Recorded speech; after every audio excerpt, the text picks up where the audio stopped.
Welcome to episode 434 of the Selling Your Screenplay podcast. I'm Ashley Scott Meyers, screenwriter and blogger over at sellingyourscreenplay.com. Today I am interviewing screenwriter DeAndra Stone. She entered a screenplay into last year's SYS, a six-figure screenplay contest, with her sci-fi screenplay Relative State. And while she didn't sell the script, one of our industry judges read it and really liked it. And he liked it enough that he hired her to rewrite a project that his company was developing. So however, on today to tell her story, how this writing gig came about, and how this writing gig is going. So stay tuned for that interview.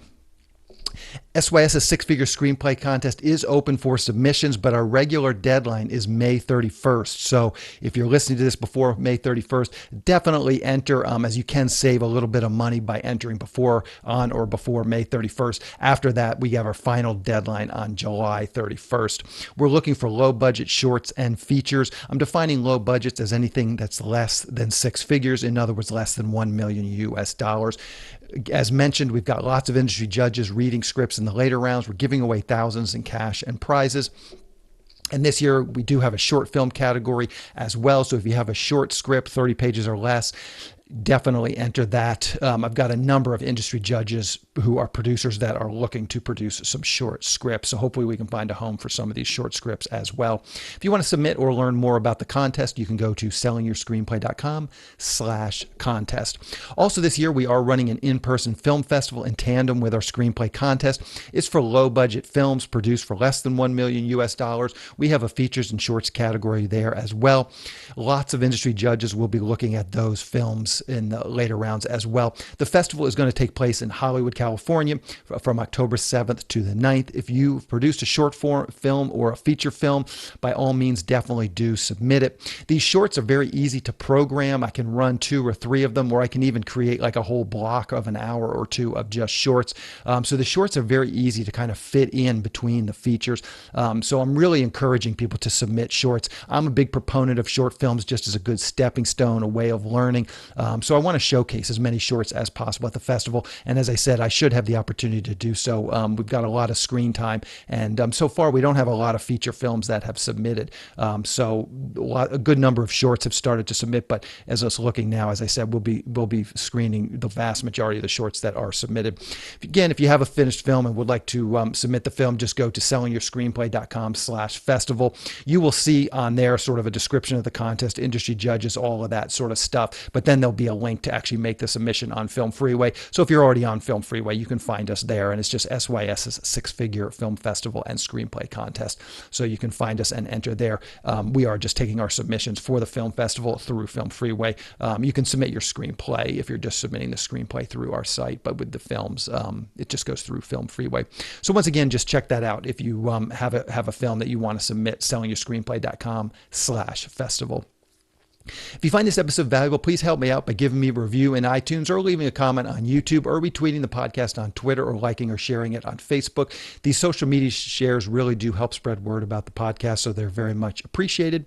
Any websites or links that I mention in the podcast can be found on my blog in the show notes. I also publish a transcript with every episode in case you'd rather read the show or look at something later on. You can find all the podcast show notes at www.sellingyourscreenplay.com/podcasts, and then just look for episode number 434. If you want my free guide, How to Sell a Screenplay in 5 Weeks, you can pick that up by going to sellingyourscreenplay.com/guide. It's completely free. You just put in your email address and I'll send you a new lesson once per week for 5 weeks, along with a bunch of bonus lessons. I teach the whole process of how to sell your screenplay in that guide. I'll teach you how to write a professional logline and query letter and how to find agents, managers, and producers who are looking for material.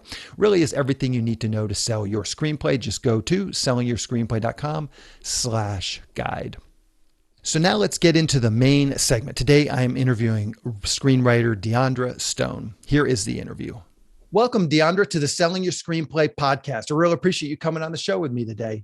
Thank you for having me. So to start out, maybe you can tell us a little bit about your background. Where did you grow up and how did you get interested in the entertainment business? Ooh, okay. Those are 2 very vastly different things. I actually grew up in Oklahoma. I lived on a farm when I was young, and then when I turned 8, we moved to the city, to Oklahoma City. But I went to college in Southern California, and it was actually a media crit class that got me interested in screenwriting. I ended up taking a script writing class. I read Lou Hunter's Screenwriters 101. I think that I still have it here, but I read that and I just fell in love with the craft. I believe that Goodwill Hunting was the thing that kind of got me obsessed with it.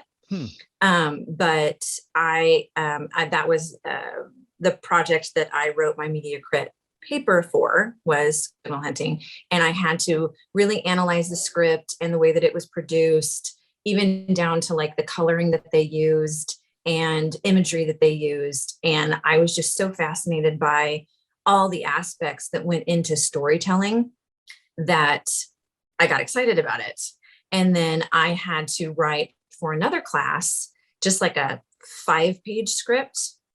And I got a lot of great feedback. And I was like, wow, this kind of comes very easily to me. So then I took the script writing class, got more and more encouragement there, and then just decided to go for it.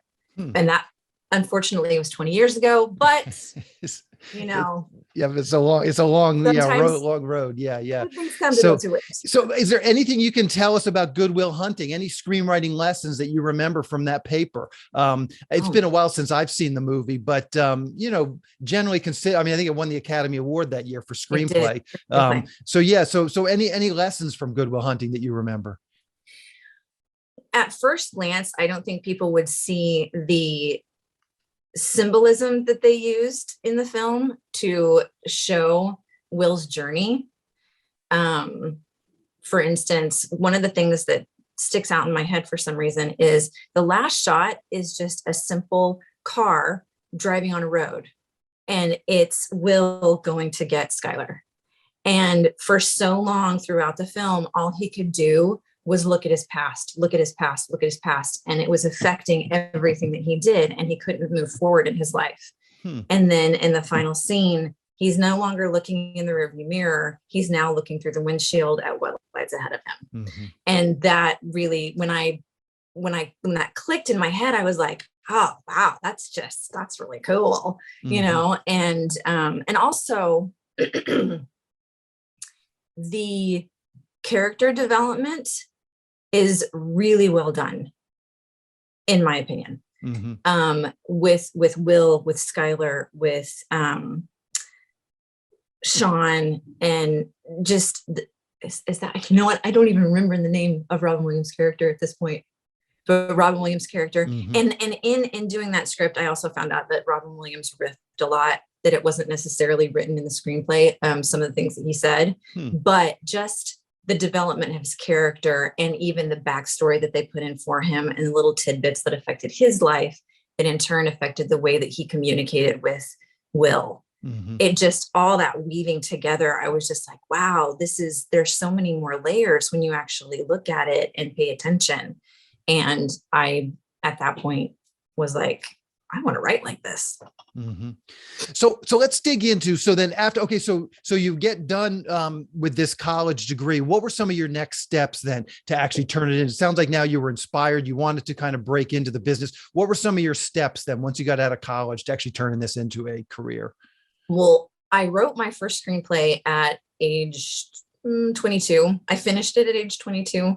And I started to enter screenplay contests and even send the letters to agents, and just trying to get, I even did this thing where my cover letter looked like a ransom note with the magazine cutouts.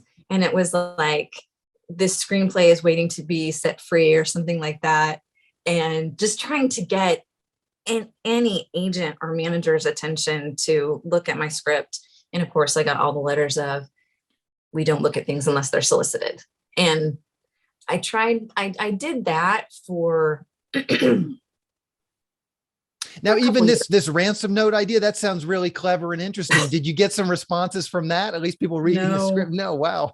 No. And I just got the standard, we don't look at things unless they're solicited. And I mean, as I got older and learned more about the industry, I understand now because of people saying they stole my idea, but it is like, it's just so hard. It's so hard to get anybody's attention in the industry, I feel like, from my experience, unless you know somebody, unless you're connected by a relative, or you know that person who works for that director, or this person who works for that manager. It's really difficult to get anybody's attention. So what were some of your steps? I noticed on IMDb, you've done a couple of short films. Maybe just talk about that. So what were your sort of career steps after college? After trying to get representation, I just decided just to keep writing and meeting people. And I had the idea to kind of go in the back door and maybe get in on the production side, and then get to talking to people and saying, well, I actually write, but that proved difficult. In the meantime, I had friends who were all filmmakers, and they knew I wrote. So they were like, hey, can you come on board for this project? Can you come on board for this project? And I was just, I ate it all up, because in my writing classes, in my reading, I learned you just got to flex your muscle. You always need to be flexing your muscle. You need to be writing, you need to be reading, you need to be watching.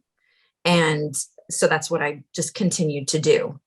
And that got me into the few short films that I've done. One of them, which is the more recent 10 years ago that I did, actually won a couple of awards in London. The director is from there. So that won of a couple awards over there. But really, I've really just been writing for the past 20 years. I continued with life. I met someone, I got married, I had kids, but I just kept writing. And I have 4 full-length features, 1 musical, and a handful of shorts, all under my belt. The shorts are the ones that have been produced, and the others are just kind of sitting up on the shelf waiting for their day. Yeah, gotcha. So let's dig into your screenplay relative state. Maybe to start out, you can just give us a quick picture log line. This is a screenplay that you entered last year into SYS's 6-figure Screenplay Contest, was a quarterfinalist in there. And so we're going to get into that a little bit, but maybe you can kind of just tell people, clue people in, what is this story all about? This story is about a woman who loses her husband and in a tragic car wreck. And she goes out to start a life on her own, and she buys this house out in the middle of nowhere. And as she's working in the backyard, she finds a portal to a multiverse.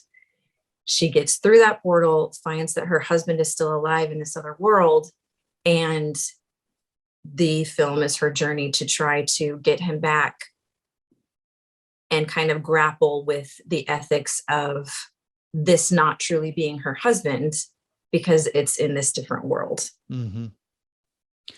So, yeah. Fascinating. And so, where did this idea come from? What was sort of the genesis of it?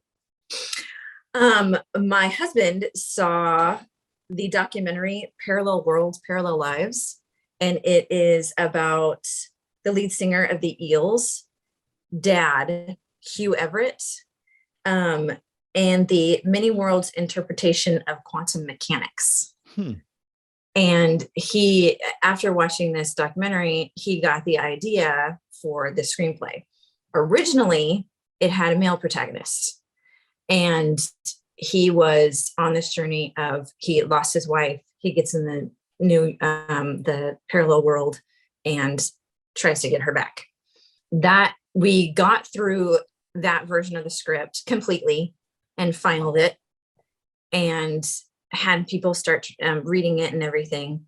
And then out of nowhere, I was going through some old paperwork, and I found an article about the roles that Hollywood wants to see women play. And it was just the title of the article that made my mind click and go, what if we turned this script around and made our protagonist a woman?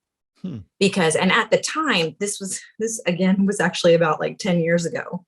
At the time, this was like before Me Too, before, women in film were trying to get more exposure and be on the same level as men in the industry. But it was still like, murmuring of talk about getting women more exposure in Hollywood. Mm-hmm. And I was like, well, why don't we do this? Why don't I just, it wasn't starting from scratch because we already had our storyline and everything there, but I had to develop this character and make all of the things that happened to her work with her backstory and who she is. Mm-hmm. And then that developed into what I entered into the contest. Gotcha. Now I'm curious, you're talking about, you read this article, sort of flipping it on its head, making the protagonist a woman. One of the things, I went and I read the script assessments that my readers did on this script before just preparing this. And one thing that they all mentioned was that the script was, the concept, all of them praised the concept. They also praised it for being very low budget and contained. Was that sort of in your thinking as well? Knowing that this could potentially be a very high concept, yet low budget script, were you conscious of the budget as you were writing it at all? I was. Many of the locations are actually based on areas in New England where my husband grew up. The house in particular where she finds the portal is a house that his dad mowed the lawn when he was growing up, and they were there often when he was young. And also with having a background in visual effects, I knew what it would take to get certain shots to the level that they needed to be because of, it's quantum mechanics, it's going through a portal. So you're going to need to have something that indicates, oh, this is a portal, and having that background, I feel like it helped me to understand, yes, this is a visual effects shot. Yes, it's going to cost more money, but it's not going to cost that much. And of course, my husband and I have it in our head, maybe we could produce this someday. Mm-hmm. And I already have connections of, I can just call up a friend and say, hey, can you do me a solid and do this shot for me? So that I did keep in mind mm-hmm. as I was writing. I'm curious too, with a concept like this, like when I read the log line, other films do come to mind. I think there was one even called The Time Traveler's Wife, maybe 5 years ago. There've been other, these sort of different love stories. There's one that's coming across my desk now. The publicist keeps sending me the trailer where someone has some sort of a music playlist and their spouse dies, but they can go back and listen on this by replaying this musical playlist. And so there's a number of movies that sort of are similar in going back and dealing with these things. How do you make something like this original, where you have a premise that's high concept and cool, but there are some other films out there that are somewhat similar? How do you sort of make it original? There's that Blake Snyder quote, give them the same but different. So I think this kind of falls into that wheelhouse. But how did you get to make different, the original part? Something I learned early on in the writing process is your story has already been told. And as a young writer, that frustrated me so much. I was like, you got to be kidding me. There's got to be original stories out there. And most of the time, your story has already been told. But it's not about, it's more about the journey. It's how you tell the story. And so in ours, the feedback another part of the feedback I got from the contest was about how I developed the characters. And I think that is a huge thing that can set apart your story, is how your characters are developed, how your audience relates to them, and how you portray them. And not only that, but also, as I mentioned, your setting in which you set your story, and even just like adding quirky characters onto the side. Like you've always got your sidekick that adds a little bit of humor to the set or to the film. But I feel like the way that you can set apart your story is the journey aspect of it, what you go through to make that story happen, and then your characters and how your characters are telling your story. And so the other note that I noticed on these assessments was dealing with the logic. And there is always really, potential logic problems with multiverses, different, versions of the same person and stuff. How did you deal with that? That's always something, whether you're dealing with time travel or multiverses, there's always these sort of logic problems. How did you deal with that? And how did you give it an original, fresh spin? I actually did a ton of research on quantum mechanics because there are scientists out there who are studying it, who believe that there are certain aspects of truth to quantum mechanics and multiverses. And it really, like, I hadn't done science fiction at this point, and it kind of blew my mind. I just dug deeper and deeper into it and because one of the things that I really want to come through in my writing is authenticity. I don't just want to throw something out there and expect everybody to believe it. Like, for me, I'm from Oklahoma. Everybody knows that the best college to go to for baseball is Oklahoma University. On 28 Days with Sandra Bullock, Viggo Mortensen's character is a baseball player. He wears an Oklahoma State t-shirt. And I look at that and go, somebody didn't do their research.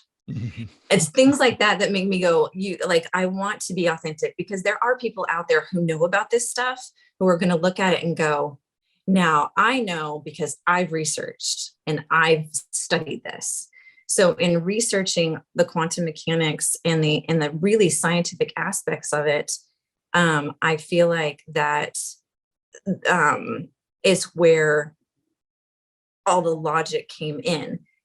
You do have to, what's the word I'm looking for? Like, it's film. So not all of it is reality, and there are some great scripts out there that have holes that people still love. So you're not going to make something perfect, but I feel like if you can get close enough and keep it in aspects of reality, that your audience is going to buy into it more. Gotcha. So let's talk about what you did with this script once you had it done. Obviously, you entered it into the SYS six-figure screenplay contest, but did you send it out to producers, agents, managers? Did you enter it into other contests? Just what else were some of your marketing efforts? You mentioned that you did write it with cost in mind. Were you starting to try and raise some money and maybe produce it yourself? Just talk about once you got this script done, what was your marketing of it? The first thing is we had people, our friends who are established in film, read it and give us feedback. And then we went through to look at the most successful script writing contests that you can enter, like people with the most success rate of getting into the industry. And I think that there was maybe 5 different contests that we entered it in, along with 2 of my other scripts. And not only, and we did that with the intention and hope of getting exposure, but also the majority of the contests that I entered had feedback that you could actually get from the readers. Like, you get as you mentioned, the critique of your script, and I wanted that so that I could see what someone who doesn't know me, who's never met me before, who doesn't know how long I've worked on this script, doesn't know anything about me, would just look at it and say, this is what I think. And to see what resonated with me, what I thought was not good advice, or what I thought was something I could take to heart and then apply to future writing projects. So it sounds like contest was the major thing. You didn't start sending it out query letters, agents, managers, and that sort of stuff. No, I did that. I tried that, and I have too many friends in the industry now to where I know that is a very hard way. It's a very difficult way to get in. Like I said, unless you know someone. I have friends who are, producers, writers, directors, and who are like, yeah, unless you know somebody, they're not going to look. Yeah. Okay. Well, so no. And I think that's a perfectly viable strategy to just go for the contest. And it sounds like you're getting at least some good feedback from them. So let's talk about a little bit about what happened here at SYS six-figure screenplay contest. As I said, your screenplay was a quarterfinalist, and it was sci-fi, and I knew it was low budget. So I was able to get in, just so people kind of understand. I mean, the industry judges, they want to read material that potentially they could option, or they could potentially at least hire the writer. So they're interested in reading stuff that they're also potentially actually interested in producing.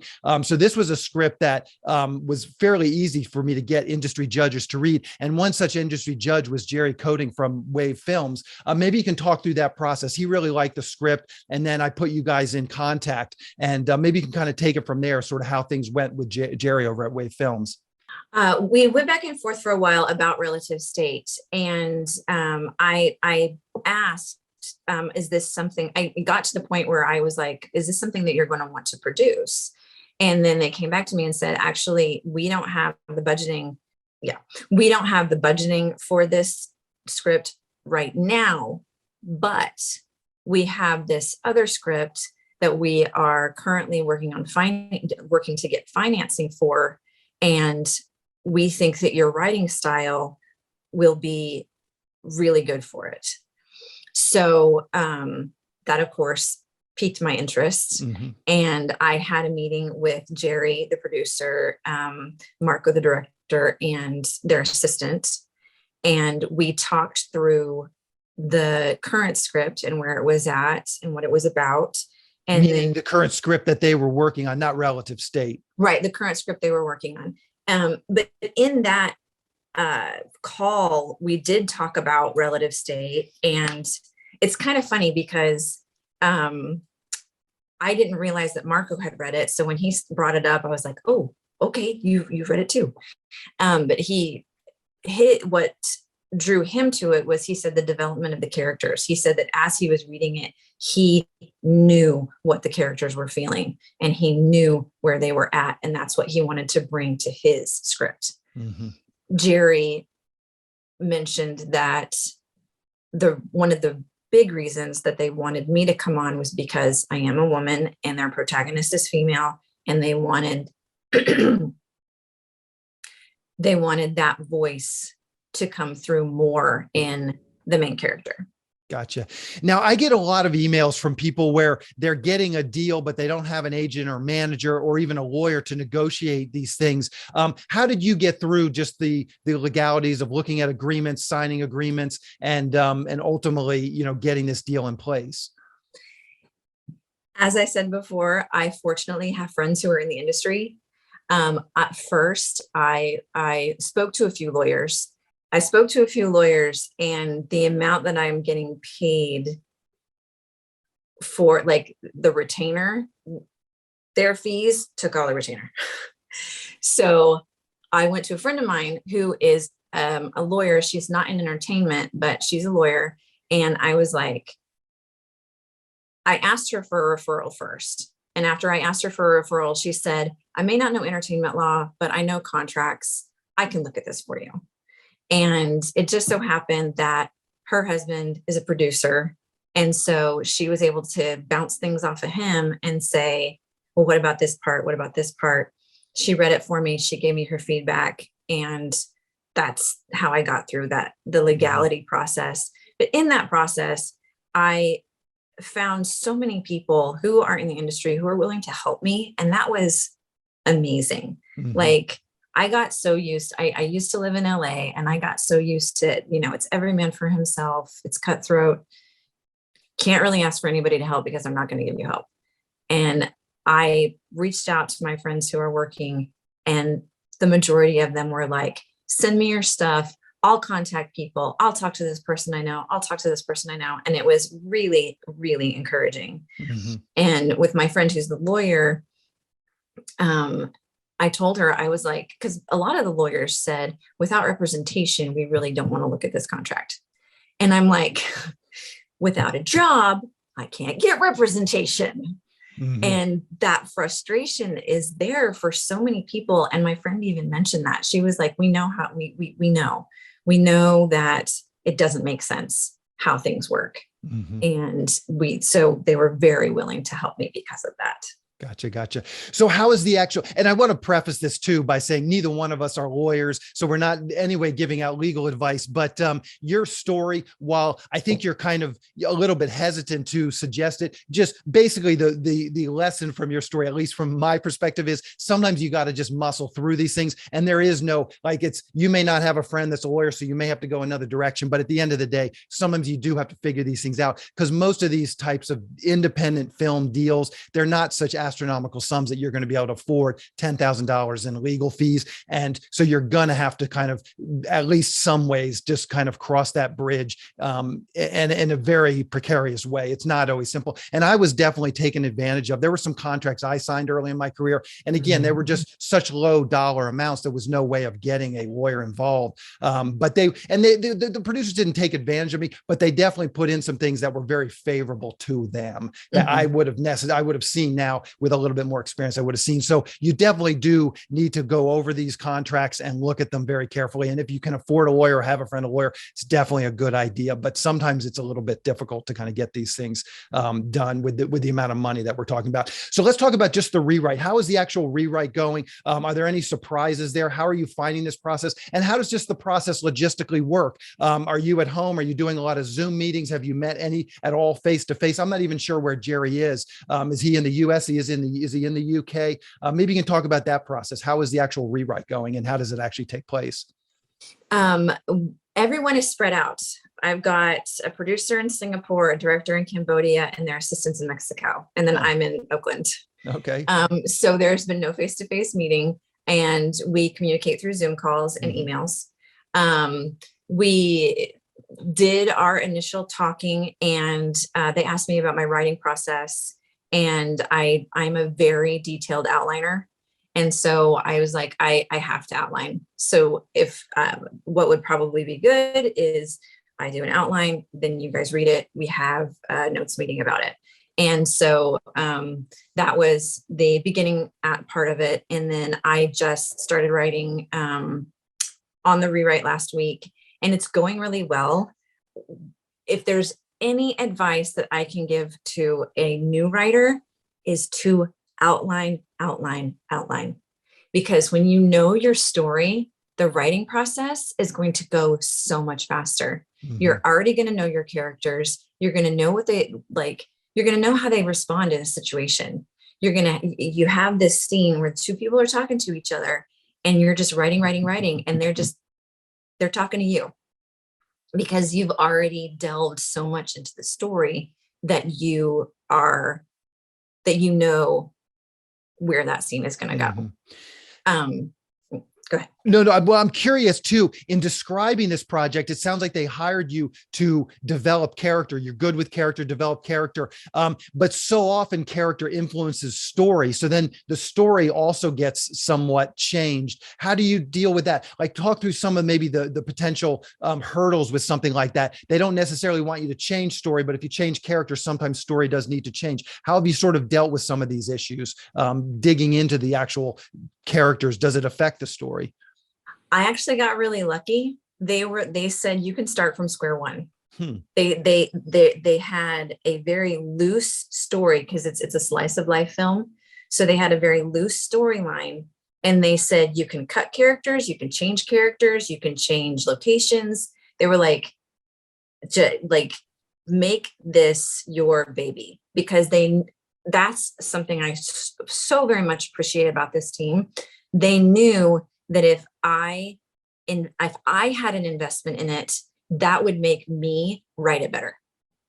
I feel like I've been so lucky in that aspect of this being my first project because I do feel like I have an investment in it. It's just not something that I'm writing for somebody else. It's something that I put aspects of me into, and then it will make it more authentic as a story.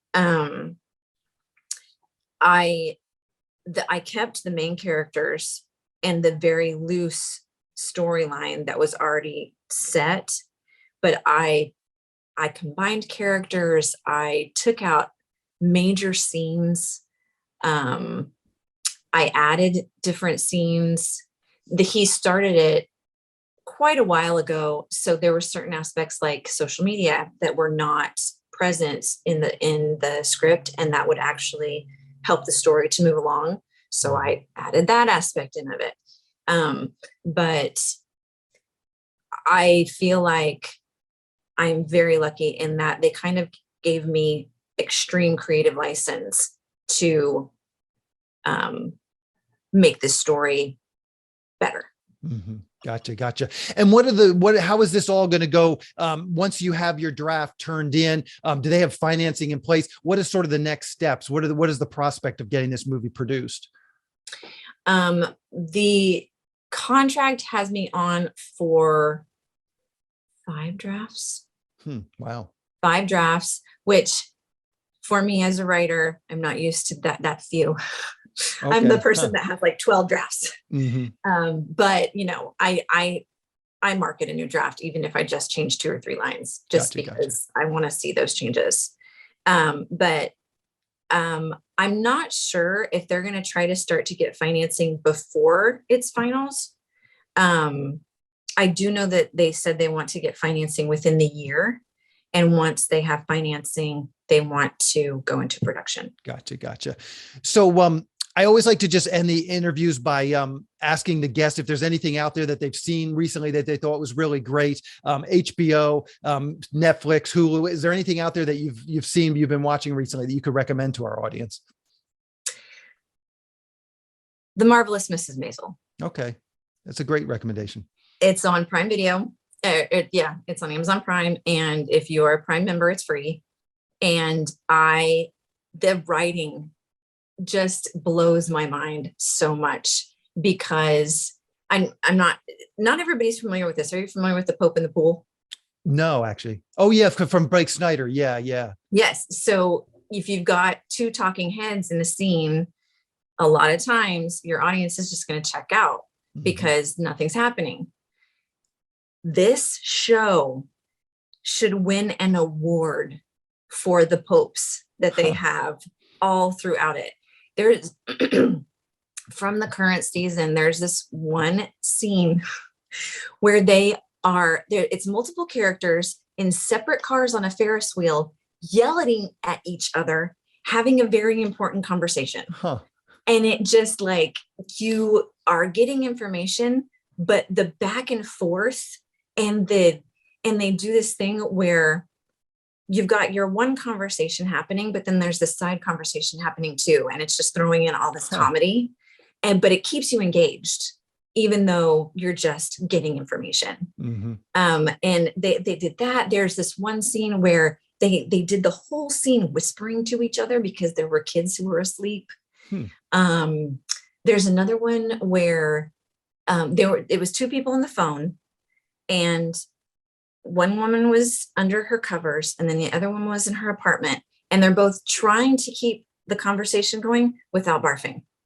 And so they're not only talking about important things, but they're also saying, don't you barf, because if you barf, I'll barf. And so it's like, and the pacing of it, it's just so well written.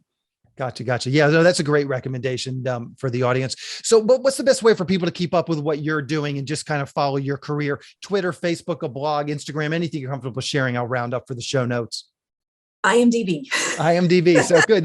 We'll always put that in the show notes. Yeah. So no problem there at all. So social media can definitely be a time suck. Well, so what were your expectations entering our contest and all these contests? And, what was sort of your idea and how did it turn out for you? I've been trying for 20 years. So anytime I do something like this, my expectations are low because it's just, it's hard. It's a hard industry to get into.